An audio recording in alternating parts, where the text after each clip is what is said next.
Ang Academy. Noon, dito sa paaralang ito ng Konoha nagsasanay ang mga ninja at ang mga tao gustong dumaan sa matinding pagsasanay. Kaya lang, maraming dinalang pagbabago, ang kapayapaan at modernisasyon. Bukod sa ninjutsu, meron na rin general curriculum ng kursong pang-edukasyon dito.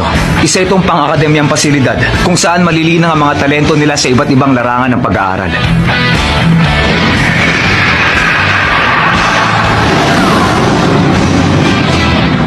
Ngayon, ito na ang yugto kung saan mag-iiwan ako ng marka sa lahat. Hoy, nag-iisip ka ba? Baka naman nakakalimutan mo na suspindi ka na dito ng 2 linggo. Hindi maganda na pinag-uusapan ka ng mga tao. Minsan, hinay-hinay ka lang. Tapos na yun. Wala na akong magagawa pa tungkol sa bagay na yun. Hoy, teka, hintay! Kung ganun, hindi pala siya nag-drop out. Kumusta kayong lahat? Ako si Uzumaki Boruto. Ikinagagalak ko kayong makilala. Sabi ko naman sa'yo, hinay-hinay ka lang eh. Hoy, Denki. Saan nga palang pwesto ko? Pwede kang umupo kahit saan. Ganun ba yun? Kumusta? Kumusta?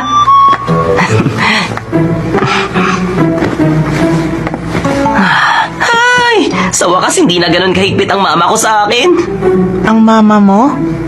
Kinailangan ko kasing mag-aral sa loob ng 2 buong linggo. Siya nga yun. Bakit hindi siya pinarusahan pagkatapos ng ginawa niya? Siyempre, alam mo na kung bakit. Hindi naman basta biro ang nangyaring yun. Aba, kung dumiretso yun sa bayan, sigurado akong malaking gulo yun. Kung nagkataon, patay tayong lahat. Shh! Baka marinig na tayo. Yun ay... Huwag mo nang pansinin. Hindi naman talaga. Sabihin nila ang gusto nilang sabihin, okay lang sa akin. Mabuti naman kung ganun. Nakalimutan ko ang libro ko. Ano ka ba? Unang araw mo pa naman ngayon. Pahiram na lang ako ng libro mo, chika day. Kalukuhan mo. Ayoko nga. Sige na naman, huwag ka naman ganyan sa akin. Ang damot naman ito. Pansin-pansin talaga ang Boruto na yan. Ikaw, di ba? Sikat talaga siya. Ako? Talaga? Hindi ba napapansin lang naman siya ng mga tao dahil sa mga kalokohan na ginagawa niya? Sarada, hindi ba kilala mo ang Boruto na yan? Magkaibigan ng mga magulang namin, yun lang. Ibig mong sabihin, childhood friends lang kayo? Hindi rin yun ang tawag sa amin. Uy, ano Sa ba? totoo lang, naiinis ako na nakukunik ako sa kanya. Samaan eh. Kung sa bagay. Pero sayang, astig pa naman ang papa niya. Ang Hokage ni si Master Naruto. Correct! Pagiging perpekto isang tao dahil sa mga masalimuot na pinagdaanan niya sa buhay, ha? Sumasakay sa kasikatan ng Hokage? Ay! Inojin! Teka, bakit? Masyado ba napalakas ang pagkakasabi ko? Hoy, Inojin. Bawiin mo ang sinabi mo. Pasensya na. Kung meron tinamaan, binabawi ko na.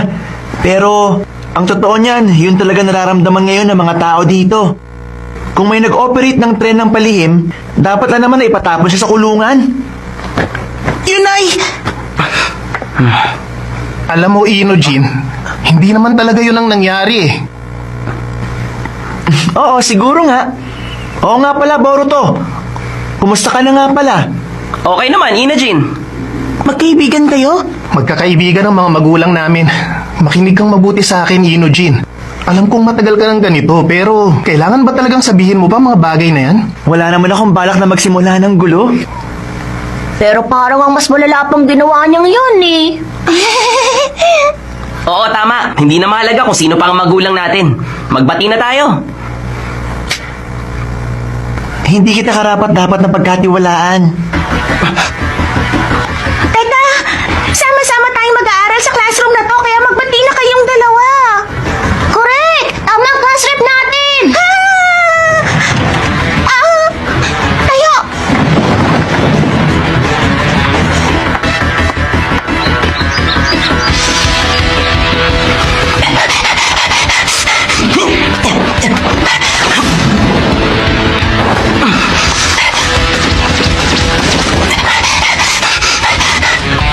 Okay, Boruto. Okay na yan. Sa wakas, tapos na nating sukatin ang pangunahing lakas at kahinaan ng lahat.